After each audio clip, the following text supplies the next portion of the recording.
Pensou que acabou?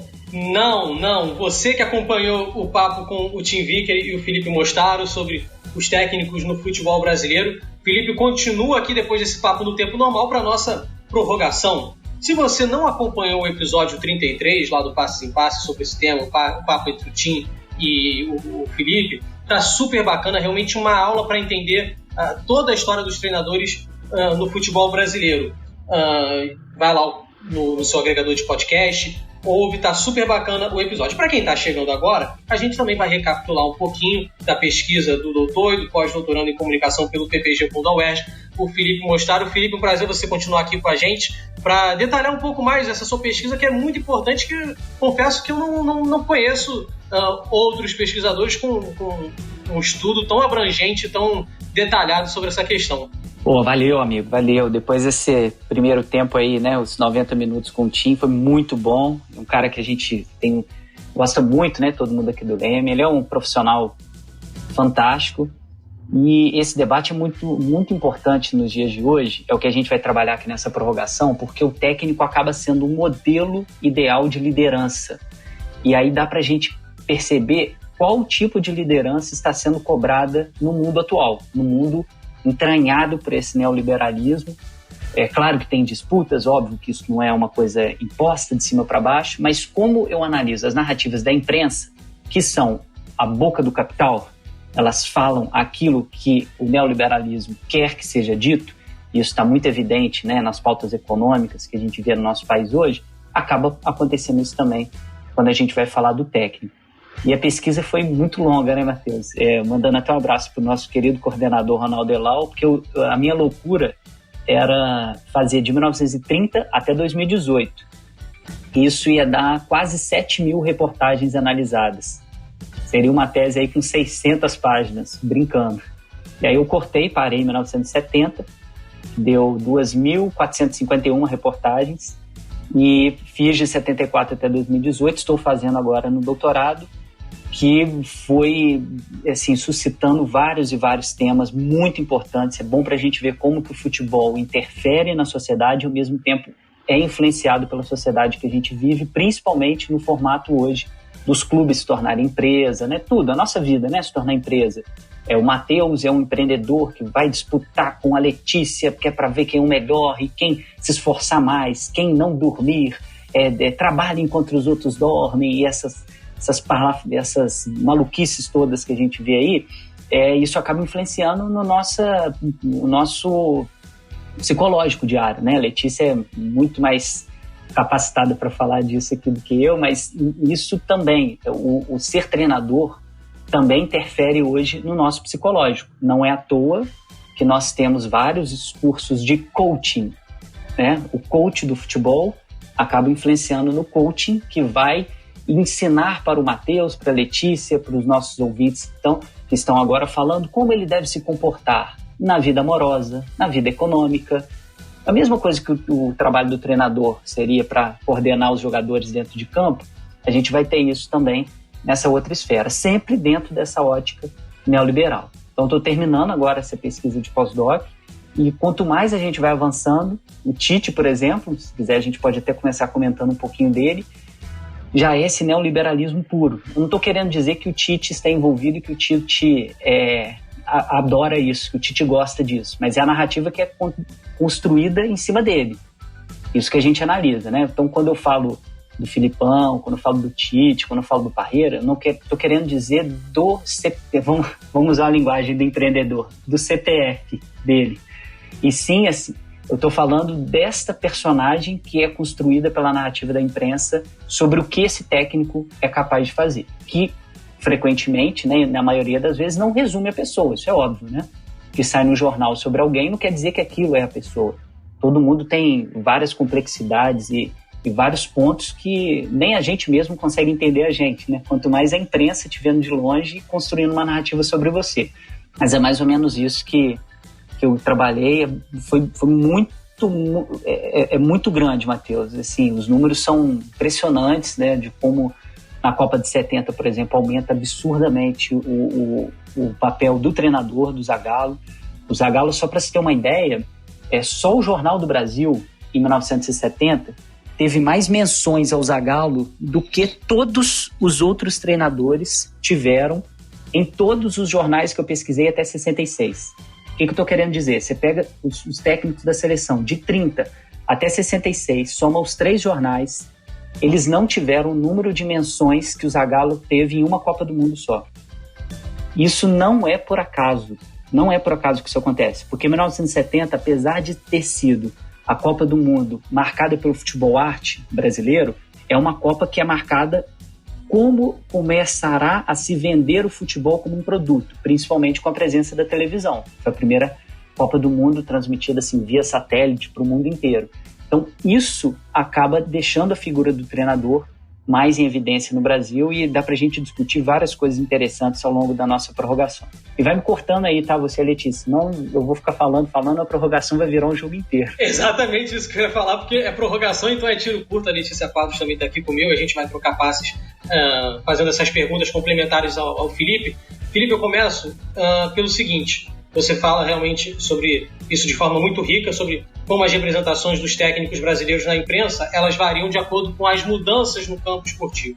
E aí eu acho que talvez uma das principais mudanças no campo esportivo que aconteceram recentemente no futebol brasileiro tem a ver com esse sucesso rápido, repentino e às vezes até fora da curva não esperado de técnicos estrangeiros, principalmente os portugueses, né? O Jorge Jesus e o Abel Ferreira no Flamengo, o outro no Palmeiras, e é uma mudança bem significativa.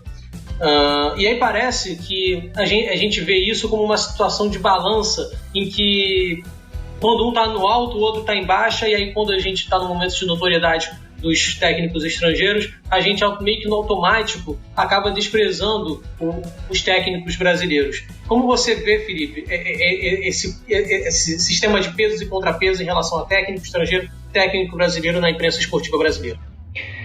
Matheus, primeiro, assim, eu até fiz essa brincadeira lá no nosso primeiro tempo, né, no nosso programa. Não são todos os jornalistas que são Tim Victory, que são Mauro César, que são Paulo Vinícius Coelho, que são Juca Kfouri, que são Marcelo Barreto e outros também, né? Não vou citar todos os jornalistas que têm um conteúdo maior. Então, a grande maioria que a gente vê na imprensa, infelizmente, ela é pautada nos resultados imediatos. Então, se a gente pegar ao longo da história, assim, né, passando rapidinho sobre o que foram os treinadores, eles passam primeiro por uma habilidade diplomática do professor, isso lá de 1880 até 1930, de um cara que vai ser tipo um coordenador do time, vai ensinar os jogadores e tal. Depois a gente tem, a partir de 1930, com a presença do Chapman, Herbert Chapman, que foi treinador do Arsenal, que ele vai criar o que seria o técnico moderno, que é um cara que vai estar preocupado com a tática e com a preparação física dos jogadores, já com uma influência militar muito grande, que é a ideia de ocupação de espaço. Então, quanto mais eu ocupar espaço, eu preciso ter uma preparação física maior, meus jogadores se distribuírem melhor dentro de campo. Então, isso vai passar por impor uma disciplina de trabalho nesse grupo de jogadores, com esse treinamento e principalmente com a regulação da vida social dos jogadores, né, sobre uma ótica, principalmente uma ótica militar. Isso vai até 1970. E um marco depois de 70 é essa intensificação que a gente vai ter da financiarização do esporte. Um caso clássico, né, a briga da Adidas e Puma. A Adidas entra de cabeça assim, para ser patrocinadora da Copa, e a gente começa a ter atletas patrocinados. Isso modifica muito a relação do esporte. Então, o técnico passa a precisar dialogar com uma gestão de resultados. Então, não passa mais só pelas funções que ele tinha antes. Também ele vai ter que agir sobre o psicológico do jogador, sobre o corpo do jogador, visando eficiência. E a eficiência para o mercado é a capacidade de produzir vitórias e acumular capital. Então, quando eu produzo vitórias e, consequentemente, eu acumulo capital, eu vou ser bem tratado pela imprensa. Então, assim, é muito sintomático porque o Jorge Jesus teve sucesso. O Abel Ferreira teve um sucesso. Outros treinadores estrangeiros passaram por aqui e não tiveram sucesso. Então, é algo muito focado nos resultados. Ah, Felipe, então quer dizer que ninguém na imprensa falou bem do Jorge Jesus? Sim, todo mundo falou muito bem do Jorge Jesus, mas se a gente for mais a fundo, até o Flamengo engrenar, ele não era... Vamos lembrar aí, quem é flamenguista vai lembrar muito bem. Depois do 2-0 do Emelec nas oitavas, Jorge Jesus deu uma balançada legal.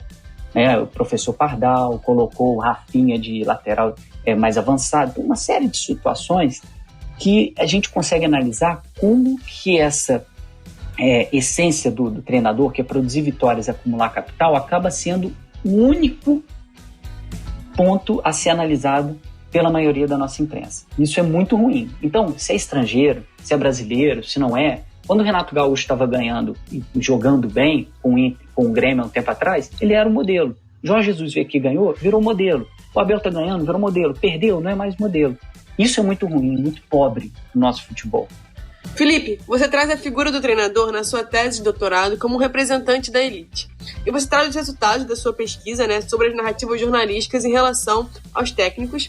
Nela você analisa 3 jornais, o Globo, a Folha e o terceiro jornal era escolhido levando em consideração o contexto de cada competição e pela identificação regional do treinador. Para quem não sabe, né, Felipe analisou nada mais, nada menos do que 2.351 reportagens em jornais impressos.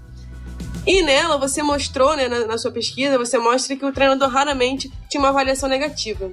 Entre as Copas de 1930 e 1962, as menções negativas não passavam de 2. A Copa de 66 foi a que mais teve comentários negativos em relação à posição do técnico.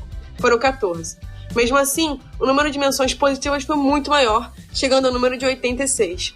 Dentro dessa narrativa, né, você coloca que se algo desse errado, a culpa não era do treinador e, consequentemente, a culpa não era da elite. Felipe, pensando no momento atual, como a elite de hoje exerce seu papel no futebol e que posição ocupa o treinador agora? Na sua opinião, ele ainda é considerado como a representação da elite? Sim, ainda é. Mas isso se modifica um pouco, né? Como você lembrou muito bem, as notícias negativas de um treinador foram do jornal Folha da Manhã, o treinador Píndaro de Carvalho, treinador da seleção brasileira na primeira Copa do Mundo, em 1930, simplesmente porque teve uma guerra mesmo, uma batalha de narrativas entre a imprensa paulista e a imprensa carioca. Um imbróglio ali para ver quem representaria a seleção, teve uma briga e no final quem representou a seleção foram os jogadores somente de times do Rio de Janeiro. Um jogador apenas do São Paulo que já estava se desligando do Santos na época. E isso foi uma coisa assim, bem bairrista, né? A gente dizia nos termos jornalísticos, né, popular, da imprensa paulista, de criticar o treinador simplesmente porque ele perdeu. Então, a partir do momento que a gente tem uma unificação entre aspas, né, mas a gente tem uma consonância maior dos discursos desses jornais em torno do país do futebol, começa a tentar se salvar toda vez que a seleção brasileira perde. O Flávio Costa, por exemplo, nos 3 jornais que eu investiguei, não foi bombardeado quando o Brasil perde a Copa de 1950. O que eu imaginei que ele seria arrebentado pelos jornais. Não teve nada disso. Se dedicou muito a dizer a influência que ele teve na seleção, nos jogadores, que ele é um cara muito preparado, disciplinador. Tudo isso para tentar salvar a elite. O caso mais clássico foi do Zezé Moreira na Copa de 1954. Ele fez uma campanha, vamos dizer ruim para a gente não tentar classificar, mas o Brasil foi eliminado nas quartas de final e perdendo para a Hungria, um time que todo mundo achou que venceria a Copa do Mundo. Ele não teve nenhuma menção negativa. Uma ideia, o Brasil estava tão abalado pela derrota de 50 e essa elite que comprava a ideia de que vencer a Copa do Mundo era o passaporte da nação para as grandes nações, para se integrar ao hall das grandes nações, ela precisava salvar a ideia de país do futebol. E ela não poderia dar porrada no técnico que era o seu representante. E aí isso muda completamente quando a gente vai para o Feola, em 1966. O Feola não teve nenhuma avaliação negativa. Em 1958, óbvio, o Brasil vence a competição, até porque o Feola ficou meio apagado, né? Aí o chamado Marechal da Vitória, que era o dono na época, né, um dos donos da Jovem Pan, ele foi como gestor da equipe. É a primeira vez que a gente começa a ouvir esse termo na imprensa quando a gente aborda o futebol, o Paulo Machado de Carvalho, e ele ficou muito mais em evidência do que o próprio Feola. Mas em 66, com a derrota da seleção, o Feola é bombardeado por alguns aspectos de que ele estava atrasado para o futebol. E começou essa ladainha que a gente vê sempre quando o Brasil perde uma Copa do Mundo. Por que o Brasil perdeu? porque os técnicos não estão modernizados, o Brasil falta se integrar ao futebol internacional, e por aí vai. E depois de 74 isso ficou muito mais forte. Só que isso tem uma virada que a elite passa a pensar o seguinte: olha, eu preciso me salvar, a estrutura da CBD e futuramente CBF precisa ser mantida, então eu vou escolher alguém para ser ocupado por essa derrota. E vai lá e serve a cabeça dessa pessoa. E a imprensa tem um papel muito grande nisso, porque ela trata muito bem o técnico até ele ser derrotado. Poucas vezes a gente viu um técnico que foi derrotado na seleção não ter tantas avaliações negativas. O Pelé, por exemplo, foi um deles. Mas aí tem uma ligação importantíssima, que é daquela seleção ter jogado, segundo a imprensa, o que nós chamamos de futebol arte, que seria a essência do futebol brasileiro. Então o Pelé foi salvo. Mas o Lazzaroni, coitado, apanhou demais. O Dunga, então, nem se fala, né? Que é uma pessoa que tem uma relação com a imprensa brasileira muito turbulenta. E ele sempre acabou sendo muito execrado. Então, Letícia, o treinador continua sendo representante dessa elite. Para ele ser técnico da seleção ou técnico de um clube, ele precisa jogar o jogo desses comandantes, desses cartolas, para poder ser aceito. E a partir do momento em que ele perde, ao invés da imprensa tentar salvar a imagem dele para salvar a da elite, ela faz o contrário. Ela joga esse treinador como o cara que está errado para tentar salvar essa estrutura. Não seria muito melhor, pessoal, depois da Copa de 2014, a gente tivesse feito um profundo debate sobre a estrutura do futebol brasileiro, depois do 7-1? O que aconteceu? Dunga. Por quê? Faltou isso, faltou... Começa a se enumerar várias coisas que tinham faltado à seleção e colocou um cara Dunga, que era um escudo, que aguentava a porrada e aguentou até a chegada do Tite. Em 2006, a escolha do Dunga foi muito baseada nisso. Você pega os jornais, e o que os jornais contaram é que os jogadores, em 2006, não jogaram com amor à camisa, não defenderam a seleção, muitos ali não queriam jogar. O Dunga assume, e a primeira coletiva dele aqui vai ter que ter amor à camisa, aqui eu quero o jogador que queira jogar, e muitos dos medalhões que perderam em 2006, Ronaldinho Gaúcho, por exemplo, que poderia ter jogado em 2010, não foi convocado, com a ideia de que eu vou mudar tudo que está aí. Eu sou o cara que vai meter o pé na porta e vai mudar. E virou um escudo. Depois que acabou a Copa do Mundo, porrada no Dunga. Bom, Felipe, é uma coisa que eu estava pensando aqui, e você falando tudo isso, parece que tem uma grande sistematização em relação a como o técnico deve se comportar, uma normatização de comportamentos e de posturas. E que quando se sai desse parâmetro, é muito difícil permanecer com certa relevância e não ser triturado, digamos assim. Já que a gente pode definir o futebol como uma máquina de triturar técnicos também. Tem algum perfil de técnico na atualidade que consegue ter uma notoriedade sem estar atrelado a esse padrão? Matheus, muito difícil, né? Alguns que conseguem construir uma grife, né? Eles conseguem, assim, salvar um pouco a sua imagem. Mas hoje a gente vive num momento em que é muito complicado. Eu compartilho muito, assim, de algumas das análises que o nosso colega aqui do Leme faz, que é o Irlan Simões. O torcedor, deixando de ser torcedor e virando consumidor, muita coisa muda nesse torcedor. Então, para identificar o perfil do treinador, a gente tem que pensar nisso, né? O que é exigido do treinador, pensar nessa lógica. Então, para esse torcedor consumidor, a derrota, que é algo muito inerente ao jogo, quem se empenha no processo de jogo, né, sabe que isso pode acontecer. Você pode perder uma partida. Para o consumidor, ele não suporta essa dor dessa derrota. Ele entende que a paixão dele é algo lógico. Então ele precisa sempre se desvencilhar dessa dor.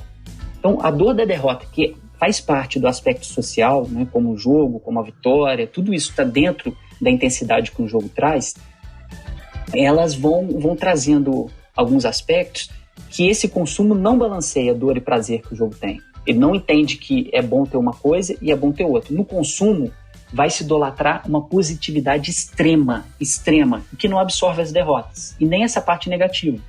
Então, nesse excesso de positividade que a gente tem hoje, está a incapacidade desse cliente, o consumidor, aceitar as derrotas, porque ele está inserido nessa ótica neoliberal.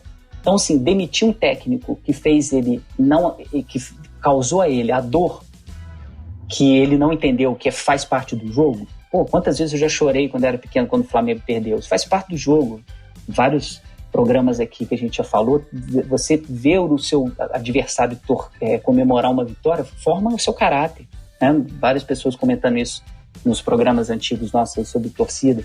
Então, nessa ótica neoliberal, a demissão é o alívio para o torcedor consumidor para a dor dele. É um remédio. E no Brasil se tornou o único remédio a ser feito, já que o cara acha que ele tem que vencer todos os jogos. Então, se o clube perde, o problema não é da estrutura, o problema é do que eu estou chamando aí, né, que eu estou formulando no pós-doutorado, com o auxílio aí do nosso colega Leonardo Demarche. O técnico se torna um derivativo. Olha que interessante, ele pode ser facilmente trocado e se retira muito fácil essa pessoa que está causando dor a esse consumidor. Eu tiro quem causava esse sentimento, que é normal no contexto do jogo, mas é um vexame negativo no contexto neoliberal. Você não pode perder, você tem que ganhar o tempo inteiro. Seu carro tem que ser melhor, no contexto pessoal. Seu carro tem que ser melhor, seu corpo mais bonito, seu rosto mais bonito, o cabelo mais bonito, a sua esposa mais bonita, seu esposo mais bonito, seu namorado ou namorada tem que ser mais bonito, seu cachorro mais perfeito, sua casa mais perfeita. Tudo é levado a você consumir coisas inatingíveis. E o que a gente vê hoje, Matheus e Letícia, quem está ouvindo a gente, dá uma olhada nas manifestações nas redes sociais quando um clube perde. Felipe, isso sempre existiu. Sim, só que o torcedor, ele tinha essa relação de torcer e saber que ele vai perder a qualquer momento. Hoje, já que eu tenho, né, o meu clube tem o maior dinheiro do mundo, eu comprei todos os jogadores, a partir do momento que eu tenho essa dor, o que eu vou fazer? Eu vou excluir, eu vou trocar, eu vou atacar, eu vou maltratar essa personagem que me causou essa dor. Afinal, ele não está preparado para esse desafio, ele não tem perfil certo para isso. Isso a gente vê muito nas empresas, né? Os funcionários e seres humanos serem, assim, destruídos porque ele não tem perfil para aquilo, ou seja, ele não conseguiu atingir uma coisa que é inalcançável. Então, para a gente entender tudo isso, né, essa ideia do vencer, vencer, vencer, que é até uma estrofe do hino do Flamengo, que eu acabo trazendo quando eu estou analisando isso, o vencer, vencer, vencer é o oposto mostra o oposto dessa positividade, esse balanço entre positividade e negatividade. Então, o fracasso da pessoa nessa competição excessiva do mundo é uma dor incompreensível. Então, um cara que só quer consumir o futebol, ele não consegue compreender essa dor. Então, Matheus, qualquer técnico para ele que não vença o jogo não é o técnico ideal. Assim como no neoliberalismo, se você não se doar o tempo inteiro, não conseguir vitórias o tempo inteiro nessa batalha cotidiana contra outros seres humanos, você não presta. E vai te causar uma dor tão grande, tem os ataques psicológicos, né? Você vai sofrer na sua parte psicológica, que eu comentei lá no início, que a Letícia está muito mais bem preparada para comentar isso do que eu. Imagina, estamos todo mundo junto aqui. E já que você levantou essa bola das redes sociais, vou cortar aqui e devolver para você, porque a gente sabe que as redes sociais, elas acabam por potencializar as discussões, né, num outro nível e que merece um olhar cuidadoso, né, pra gente analisar o que é fruto dessas discussões. Então eu queria saber, Felipe, como é que você interpreta a relevância da figura dos influenciadores digitais dos clubes que interferem o debate na esfera pública e pressionam na formação de uma opinião da torcida em relação, principalmente aí, né, o nosso tema do episódio, em relação aos treinadores. Pois é, Letícia, ótima pergunta, né? Primeiro, só pontuar, existem pessoas que fazem um trabalho muito interessante, de muita qualidade na internet, né, que são jornalistas, se preparam, que têm essa responsabilidade. Outras pessoas atuam como esse torcedor que eu estou comentando, esse torcedor voltado para o consumo, né? Vamos nem colocar torcedor, vamos colocar como cliente. O que é um cliente? Eu vou te prestar um serviço, se eu não gostar desse serviço, eu vou te criticar. Então eu não vou ficar satisfeito. E no futebol, para torcer, você sabe que pode acontecer de você não ficar satisfeito com o seu time. Né? O Fausto, nosso diretor aqui, às vezes fica chateado com o Vasco. Né? Ele não vai abrir no Procon uma reclamação contra o Vasco, porque isso é torcer. A Letícia, quando vê o time dela perdendo, também. Só que a gente chega num nível, e aí não é só no futebol, tá? Nesses debates nas redes sociais, por conta principalmente da pandemia, a gente não tem a presença da torcida, Os debates nas redes sociais estão completamente insanos, malucos, alucinados, carregados muitas vezes de milícias digitais, não só no lado político, mas no lado esportivo também. Muitos dirigentes têm as suas milícias próprias e pessoas sem nenhum senso de civilidade e não conseguem entender nem o que é opinião, né? O que é expressar minha opinião, o que é ofender e atacar e destruir a imagem de uma pessoa. Então, quando o torcedor se insere nessa parte do consumidor, né, é uma coisa lógica da gente analisar que o neoliberalismo transforma o cidadão em consumidor, e tem vários autores importantes para a gente ver sobre isso. A liberdade do cidadão, ele vai ceder a uma passividade do consumidor. O que seria essa passividade? É o que eu estava comentando antes. O cliente, ele quer a entrega do prometido. O que é a entrega do prometido no esporte? Vitórias. Então tem o sonho do time perfeito, né? O sonho de que eu vou acumular vitórias sempre, que eu vou subjugar meus adversários, né? Então, tudo isso está inserido. No caso específico, né? Vamos citar um clube que acaba que a sua torcida passa por isso. O caso do Flamengo. 2019 tem que acontecer para sempre. E até uma falsa imagem de 2019. O time foi bom, mas não foram todos os jogos que o Flamengo goleou todo mundo, né? Se fosse assim, o time do Zico de 81 teria ganho tudo. Mas essas complexidades que existem na vida social, esse consumo que o neoliberalismo provoca no futebol e está interferindo no debate público no futebol, joga isso para fora. Então, o torcedor acha esse torcedor cliente acha perder uma coisa inexplicável. Seu time tem dinheiro, tem jogadores mais caros, ou seja, eu fiz de tudo para evitar o risco de perder o jogo. A culpa vai ser desse técnico, né? Do caso desse derivativo. Então, como que o torcedor vai agir? Criticando, reclamando, exatamente o que vai fazer um consumidor quando ele vê um produto ou um serviço que ele não gosta. Então, os clubes têm que fornecer e atender a expectativa desse torcedor. Voltando lá da brincadeira, vencer, vencer, vencer. Então, essa participação em forma de reclamação, uma queixa, ela é muito capitalizada pela exacerbação do indivíduo nas redes sociais. É um jogo ali do eu, você construir o seu eu nas redes sociais muito forte. E aí as pessoas vão encontrar no ambiente virtual umas bolhas que vão confirmar suas sensações como indivíduo. Por isso que esses influenciadores são muito importantes para chegar nesse ponto. A própria arquitetura das redes sociais, ela promove o quê? A afirmação desse eu da pessoa que está lá, esse eu que ela está elaborando nas redes sociais.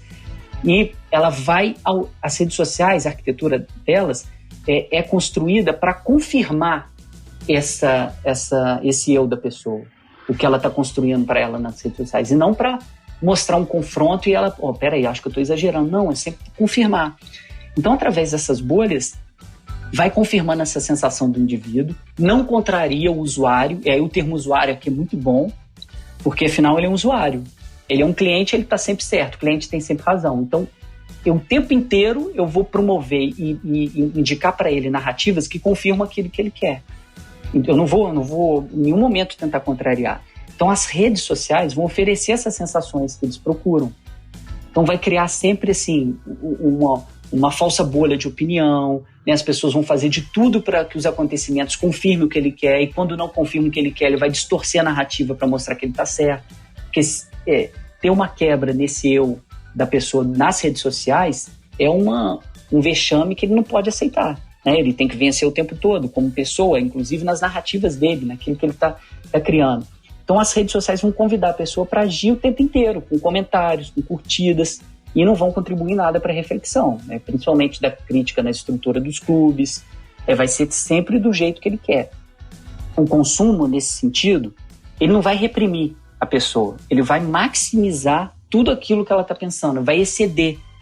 Então, ele vai lidar com essas emoções, as redes sociais vão lidar muito com isso, e nessa forma acelerada de comunicação, a emoção se torna um afeto mais ágil, vai deixar a reflexão, a lucidez para o que está acontecendo sempre no segundo plano. E é muito importante esse final aqui. As coisas não podem ser consumidas infinitamente, por mais que o neoliberalismo ache que sim, né? O mundo, tudo é finito, mas as emoções podem. Então as redes sociais, elas promovem emoções o tempo inteiro para esse cara inserido na lógica do torcedor-consumidor, e esses influenciadores digitais dão as emoções que esse cara precisa para se revoltar, para atacar e para fazer o que tem que fazer. Isso funciona na política também, Felipe? Funciona exatamente da mesma forma. Com a grande complicação disso, o que eu acabei de dizer, a gente não tem uma reflexão e uma lucidez sobre o papel dos treinadores. Você está como exemplo aí, a gente está gravando agora, hoje é dia 23, não sei que dia que vai para o ar a nossa prorrogação, se bobear o Rogério Ceni não pode ser técnico mais do Flamengo, depois de ser campeão brasileiro e ganhar essa Supercopa. Tamanha a pressão que acontece nas redes sociais por conta disso, de exaltar essa emoção, de produzir emoção infinita, da pessoa estar sempre ali odiando e confirmando as suas narrativas, nem sempre parando para refletir aquilo que ela está pensando. Felipe, a pergunta que eu vou fazer poderia ser muito banal, mas diante de tudo que você pesquisou, vai ser mais complexa. Eu acho que talvez seja até difícil, já que você não consegue identificar um perfil de técnico que seja, digamos assim, ponto fora da curva dentro dessa lógica que você está falando tanto. E a sua resposta eu acho que vai se basear em duas vertentes. Primeiro, que você gosta mais pelo estilo de jogo que impõe a um clube, a um time de jogar, aos resultados conquistados, mas também a esse modelo, digamos assim, antissistema em relação ao futebol neoliberal agora. Que técnico você admira atualmente? Um nome só. Excelente pergunta, amigo. Até pro pessoal que tá nos ouvindo não achar, caramba, esse Felipe é muito chato, cara. Pra ele nada presta, o futebol acabou. Não, nós somos apaixonados pelo futebol. É a nossa, eu desde moleque, já contei aqui, a gente pesquisa isso porque a gente também é apaixonado e quer entender cada vez mais por que surge essa paixão. E não quer dizer que tá tudo perdido, não, né? Que a gente, nunca mais vai existir ninguém, né? O neoliberalismo dominou o futebol todo. A gente tem as reações muito fortes aí daquela movimento contra o futebol moderno, que se baseia muito nisso. A gente teve a reação das torcidas contra a criação de uma Superliga na Europa só dos grandes clubes, que seria juntar o conglomerado, né? Vamos imaginar uma grande empresa com menos pequenininhas, é isso, juntar um grande conglomerado para só eles ganharem o dinheiro em volta do futebol. A gente tem reação, tá? Em cima disso, Matheus, a gente tem alguns treinadores que conseguem atingir um nível de interpretação da interação social que existe dentro de um jogo de futebol, conseguir compreender tudo aquilo que está acontecendo, que eles são muito acima da média. E aí, nesse sentido, eles não conseguem ser controlados por esse sistema, vamos dizer assim. Mas, ao mesmo tempo, vamos pegar e vou colocar aqui, né, um nome que você falou, Guardiola, por exemplo. Gosto muito do Guardiola, gosto muito do Klopp, do Pelé, né, tem uma trajetória muito interessante aqui no Brasil também, apesar de ter, né, alguns poréns durante a sua carreira. Mas vamos pensar aí, Guardiola, como você me falou o nome. Ele acaba se tornando também, Matheus, Letícia e amigos, ele acaba se tornando um produto de consumo. Ele ser tão bom como ele é e ser diferente dos outros, ele se torna uma grife. Se torna muito caro se ter um Guardiola. Então, até nesse sentido, o consumo trabalha de uma forma... essa pessoa que está um ponto fora da curva, ele se torna uma grife. Então, esse cara que tem um conhecimento absurdo de futebol, ele é um produto caríssimo. Se você quiser contratar o Guardiola hoje, ele é muito mais caro do que, vamos lá, o Périx Chamusca. Desculpa, citei o exemplo dele aqui agora, né? O Guardiola tem essa construção de produzir um jogo acima dos demais, conseguir produzir uma maneira de se jogar muito melhor do que os outros. Isso também se torna uma forma de consumo, Matheus. Então, assim... a gente tem o contra o futebol moderno, tem os Guardiolas da vida, tem tudo isso. Tem luta, tem batalha. Não está tudo perdido. Mas o cenário, quando a gente analisa as narrativas dos jornais, sendo a boca do capital, o negócio é muito feio. Muito feio. Porque o Guardiola, ao invés de se tentar passar o que ele pensa, a maneira do futebol, a estrutura que ele pensa, é mais exaltado como um produto também. Uma grife a ser equiparada, a ser vendida dentro desse cenário do futebol hoje, tendo os treinadores, né? O Tim falou muito bem isso, como gerentes. São gerentes de empresas que precisam acumular vitórias, acumular superávit o mais rápido possível. Primeiro trimestre, você não conseguiu? Rua, isso para um CEO. técnico, primeiros 3 jogos, não conseguiu acumular vitória, boa. Pode ser até o Guardiola. Se dependendo de uma empresa, né, um clube empresa, que tem um tipo de pensamento que, pô, gastei essa grana toda nesse cara, mas se não estiver dando certo, vai trocar, vai tirar. O problema é que ele é muito bom, então é difícil de ter aí um período ruim com ele. Mas há um tempo atrás, acho que na última temporada no City, ou uma outra, ele não fez uma boa temporada. Então, tudo isso interfere, amigo. Tudo isso acaba entrando nessa lógica que é muito interessante da gente estudar e da gente analisar como esses líderes do mundo de hoje, no caso os técnicos, são narrados pela imprensa. Felipe, na sua tese, você coloca que o técnico da Copa do Mundo, né, o técnico da seleção da Copa, ele seria o modelo ideal da nação. O Tite é o nosso modelo ideal da nação para a Copa de 2022? Letícia, olha, em 2018 ele era, né, um modelo perfeito praticamente para tudo. Aí voltando àquilo que eu falei no início, não estou falando mal do Tite, tá? Analisando as narrativas que construíram sobre ele. O Tite era a pessoa que tinha soluções para tudo na vida. A propaganda do Itaú dele, assim, aquelas séries, né, que o Itaú fez, é um modelo de CEO total. É tipo, como eu vou gerir o grupo, como que eu vou motivar meus jogadores a cada um dar o seu máximo, extrair o máximo de cada um dos seus funcionários, atletas. O Tite tem um talento, como o Tim disse, né, na nossa primeira parte. Ele é um técnico muito acima da média, com certeza. Mas analisando o que se produz sobre ele era um modelo ideal num cenário do futebol está sempre associado nisso, de um cara que vai produzir superávit de vitórias. E ele conseguiu produzir isso durante a preparação da seleção brasileira até chegar na Copa do Mundo. O problema maior é que o jogo de futebol, ele é um jogo que durante os 90 minutos as interações ali dentro de campo é que vão surtir efeito. Por mais que tenha preparado, por mais que tenha feito um bom trabalho, que o cara seja o maior coach da história, dentro de campo existe o choque entre mundos. O que aconteceu na Copa de 2018 foi um choque entre mundos. O que se projetou da seleção brasileira com o Tite esbarrou na seleção da Bélgica.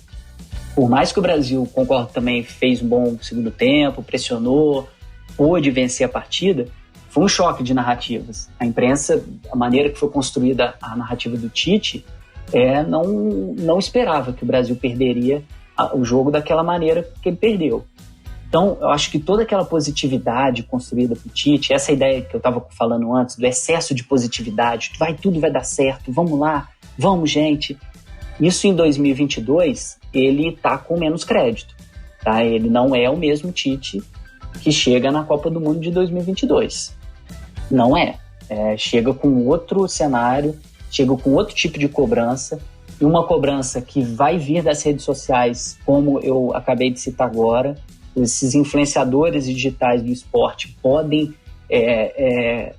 gerar assim, uma instabilidade muito grande ao Tite, algo que ele não teve em 2018. Ele teve uma tranquilidade muito grande para trabalhar até chegar nesse jogo que ele foi o técnico derrotado, né? Quem quiser, essa campanha do Itaú assim, é muito importante para a gente perceber essa ótica neoliberal aplicada ao treinador. O Tite foi capa de revistas não só de esporte, gente, foi capa de revistas do mundo corporativo. Revista Exame, assim que o Tite estava em alta na seleção, logo quando ele assumiu depois do Dunga, era assim, a manchete é muito fantástica, a capa é muito fantástica, uma foto do Tite, só a cara dele, e falando, o sucesso para ser um bom gestor, aquilo que eu falei antes, tirar o máximo da sua equipe, conseguir resultados sob pressão, tudo isso no mundo do técnico é importante. Como o Tite chega para 22? Bem mais chamuscado. A narrativa não vai ser do cara perfeito que, enfim, a seleção encontrou um técnico moderno. Com toda a capacidade que ele tem, com todo o talento que ele tem para observar as interações dentro de campo, ele não vai ter essa, como eu vou dizer, não vou nem dizer café com leite, né? Ele não vai ter tanta... A imprensa não vai ser tão complacente com ele como foi em 2018.